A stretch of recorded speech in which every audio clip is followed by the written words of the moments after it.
Hello and welcome to another edition of Sparky Help. This time an easy guide to circuit breaker operation. What makes them go bang? Please like, share and subscribe. Thank you very much. So here we have circuit breakers. Many shapes, sizes, as you're probably aware. You've obviously pretty much got them in your house as we speak. Or you install them all the time, so single phase, three phase, and here's a selection of. All pretty much work on exactly the same basics. What's inside them? Well, here's inside. A few circuit breakers, two different types here, but they all work on exactly the same thing. There's a lot seems to be going on, but there's a switch, there is a coil, there is an arc chute, there is a bimetallic strip, and a tripping mechanism. This is effectively what's going on. But the best thing to do is let's look at a different drawing. And here we've got it all labelled up. And here we can see the coil in this location here. This bit here is a bimetallic strip. And then this here is our contact. If we go back to the previous one, let's have a look, see where they are on here. So there's our coils there. And it's there in that location.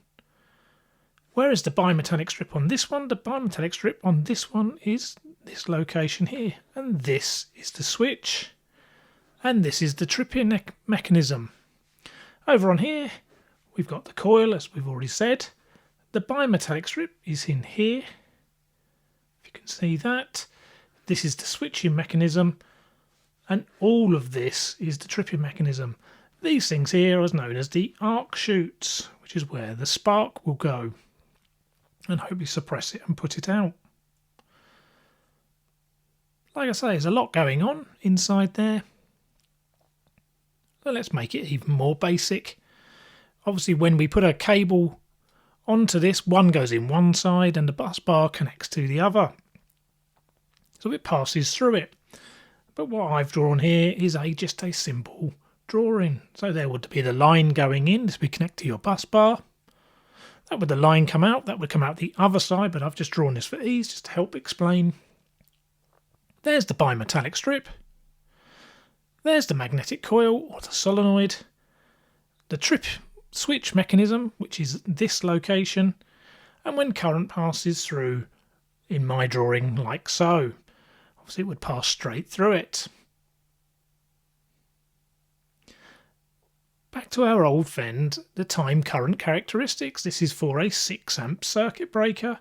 Across the bottom we have current. Up the side we have time in seconds. And there we can see a 6 amp curve, which is highlighted like this. And I say curve because part of it is curved and part of it is a straight line.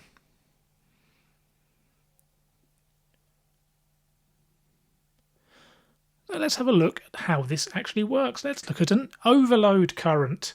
An overload current is an overcurrent in a circuit which is electrically sound. That's the definition from BS 7671. So in other words, there isn't a fault at all. This is obviously something has gone wrong though. This would be plugging too many appliances into your ring final, or someone connecting too many objects or lights or loads to a particular circuit. There's our circuit breaker, just as a representation. What we're basically looking at under normal circumstances, what you want is the current in the supply to go no higher than the circuit breaker rating. And provided it does that, it would be absolutely fine. What would an overload look like? Well, there's our normal circuit breaker. And plugging too many things in, the current will go above the circuit breaker rating, and it's what would happen next. Let's have a look then. There's our circuit breaker. Current will pass through. So we're going to connect our load up, as it were. There's our rating, that line there on the graph. And current will start to flow.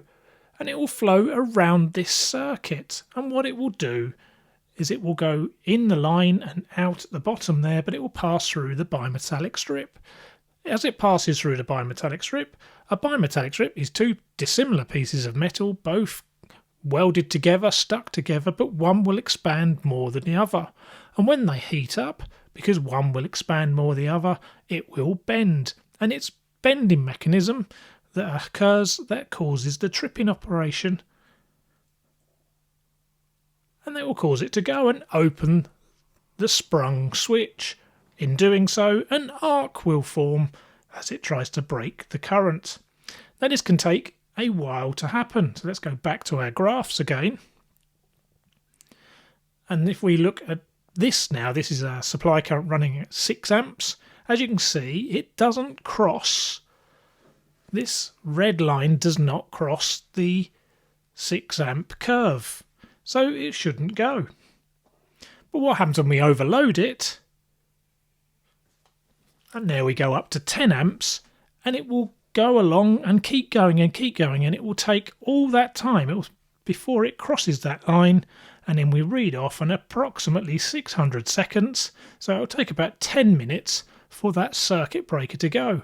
Why does it take that long? Well, it takes that long for the bimetallic strip to warm up and bend, because they are thermal at this point. So the curved part that we see on this graph is the bimetallic switch actually working. So here's one I did earlier. I drilled out, and I will gradually take apart, being very careful, trying to be. If we pull that apart,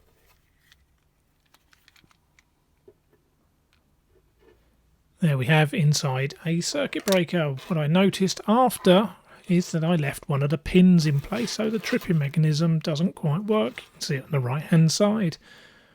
But you can see all the component parts, the arc chute, the coil, the tripping mechanism, and the bimetallic strip.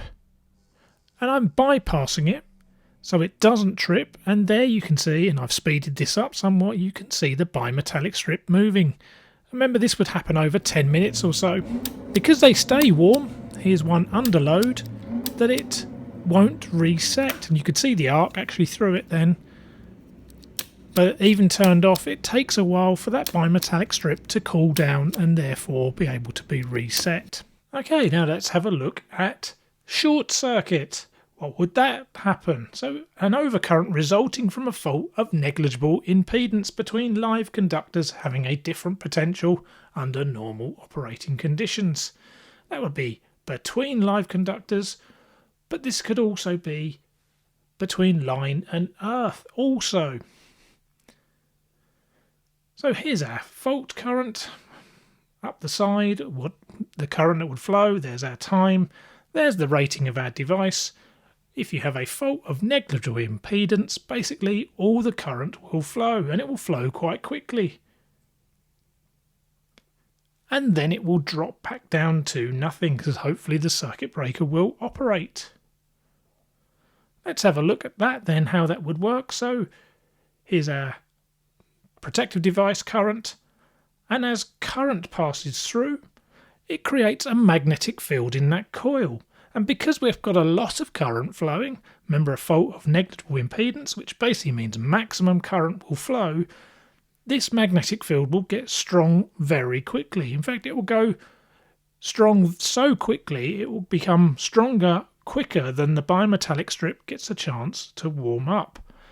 And at this point then, the solenoid, which is what the coil is, will push a rod inside against the tripping mechanism, causing it to operate. And as it opens the switch, the arc continues, and then it comes down and switches off. So it takes a fraction of a second for that arc to disappear. Yeah, so let's just see that once more then. So as it goes up, the current goes up, and as that then drops, the magnetic field disappears, obviously, and the circuit switches off. And that's the time it then takes to disconnect from the moment of the fault to the point that the current drops to zero. And this all happens rather quickly. So quick, in fact, like I say, the bimetallic strip doesn't get a chance to operate. So let's have a look at our time current characteristics again. So there's our 6 amp device, and if it runs on 6 amps it will not cross.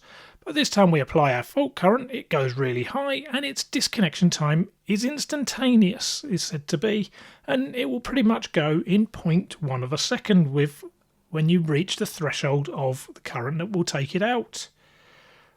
And that will be the magnetic part. So this is an actual circuit breaker with about 300 or so amps passing through, and this first footage is already slowed down to slow motion. I've then slowed the second part down even further and the final part even further still.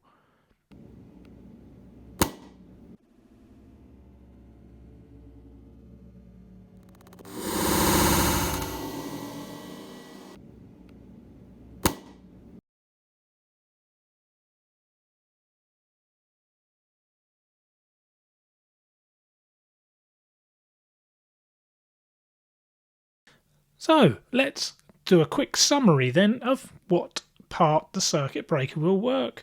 So here we've got types of fault on the left hand side, overload, and then different types of short circuit, whether it be line to neutral, line to earth, or neutral to earth. And let's see if they will operate.